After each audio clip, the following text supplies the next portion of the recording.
بسم اللہ الرحمن الرحیم۔ السلام علیکم۔ امید ہے آپ سب خیریت سے ہوں گے۔ زبردستی کی نزدیکیوں سے سکون کی دوریاں بہتر ہیں۔ انسان سب سے زیادہ بیوقوف تب بن جاتا ہے جب وہ خود کو زیادہ عقل مند سمجھنے میں لگا ہوتا ہے۔ کسی سے بھی حسد کرنا بیکار ہے، کیونکہ اس کے پاس جو کچھ ہے وہ تم سے چھینا ہوا نہیں ہے۔ ہر حال میں الحمدللہ کہو۔ یہ بھی نہ ملتا تو تم کیا کرتے؟ تمہارے اختیار میں کچھ بھی نہیں۔ آنکھیں بند کر کے بھروسہ کرنے والوں کی آنکھیں اکثر بھروسہ توڑنے کے بعد ہی کھلتی ہیں۔ صرف زبان پر قابو پا لینے سے آپ بہت سی مشکلات سے بچ سکتے ہیں۔ ہم نفرتوں کے اس قدر عادی ہو چکے ہیں کہ محبت بانٹنے والے کو بھی شک کی نگاہ سے دیکھتے ہیں۔ اگر خوش ہو تو آہستہ سے ہنسا کرو تاکہ غم نہ جاگ جائیں، اور اگر غمگین ہو تو آہستہ سے رو لیا کرو تاکہ آنے والی خوشی نا امیدی میں نہ بدل جائے۔ ساری دنیا کے سارے لوگ تجھے اپنے فائدے کے لیے چاہتے ہیں، صرف تیرا رب ہی تجھے تیرے فائدے کے لیے چاہتا ہے۔ ہم تنہائیوں سے نہیں محفل سے ڈرتے ہیں، ہم زمانے سے نہیں اپنے آپ سے ڈرتے ہیں۔ یوں تو بہت کچھ کھویا ہے ہم نے، پر نہ جانے کیوں آپ کو کھونے سے ڈرتے ہیں۔ چیزوں کی اہمیت نہیں ہوتی، وہ کبھی نہ کبھی مل ہی جاتی ہیں۔ صرف انسان ہیں جن کا کوئی نعم البدل نہیں، وہ نہیں ملتے۔ جتنا ملے قبول کر لینا چاہیے، ہو سکتا ہے یہ بھی ہماری اوقات سے زیادہ ہو۔ رومی کہتے ہیں جب زندگی میں تنہا ہو جاؤ تو جان لو کہ تمہارا رب تمہارے ساتھ وقت گزارنا چاہتا ہے، اور اسی لیے اس نے سب کو تم سے دور کر دیا۔ جو شخص اپنی زبان اور خواہشات پر قابو نہیں رکھ سکتا تو وہ کبھی رہنما نہیں ہو سکتا۔ بولنا چاندنی ہے اور خاموشی سونا۔ یہی ہے زندگی، جہاں سے چلے تھے وہیں پر کھڑے ہیں۔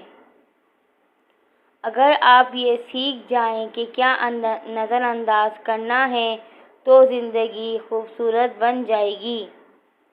نصیب کا لکھا مل کر ہی رہتا ہے، کب کیسے اور کہاں یہ صرف اللہ ہی جانتا ہے۔ بیٹے نعمت ہیں اور نعمتوں کا حساب لیا جائے گا، بیٹیاں رحمت ہیں اور رحمتوں کا حساب نہیں۔ برباد کرنے میں بھی اکثر انہی کا ہاتھ ہوتا ہے، گلے لگا کر جو کہتے ہیں ہمیشہ خوش رہو۔ پریشان حالات سے نہیں بلکہ خیالات سے پیدا ہوتی ہے۔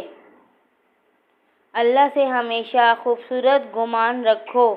فقط ایک وہی ذات الہی ہے جو اندھیروں میں بھی دیا جلائے رکھنے پر قادر ہے۔ بس ایک وہی ذات ہے جو بے چین دلوں کو سکون بخشتا ہے۔ بے شک دلوں کا سکون اللہ کی یاد میں ہے۔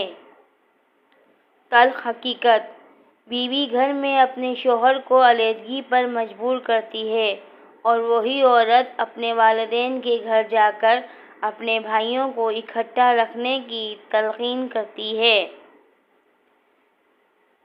قبرستان نوجوانوں سے بھرا جا رہا ہے اور لوگ سوچ رہے ہیں کہ بڑھاپے میں توبہ کریں گے۔ اگر کوئی اہمیت دینا چھوڑ دے تو آپ شکایت کرنا چھوڑ دیں، خاموشی اختیار کر لیں۔ یاد رہے، ہر وقت دستیاب رہنا، پیچھے پڑے رہنا ہر وقت کی شکایتیں آپ کی اہمیت کو گھٹاتی ہیں۔ بھیک میں خیرات ملتی ہے، مقام، مرتبہ اور عزت نہیں۔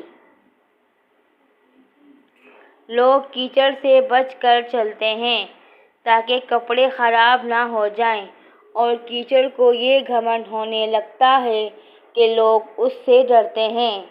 ہمارے ارد گرد بھی کچھ انسان اس غرور میں رہتے ہیں۔ لوگوں کو اپنے پاس موجود ہر چیز کا مت بتایا کریں، کیونکہ ہر انسان کے بس کی بات نہیں کہ وہ خوشی، سکون، صحت اور نعمت دیکھ کر اچھی نیت کا مظاہرہ کر پائے۔ ایک مرتبہ حضرت فاطمہ تندور پر روٹیاں لگا رہی تھیں اور ساتھ میں آقا حضرت محمد صلی اللہ علیہ وسلم کھڑے دیکھ مسکرا رہے تھے۔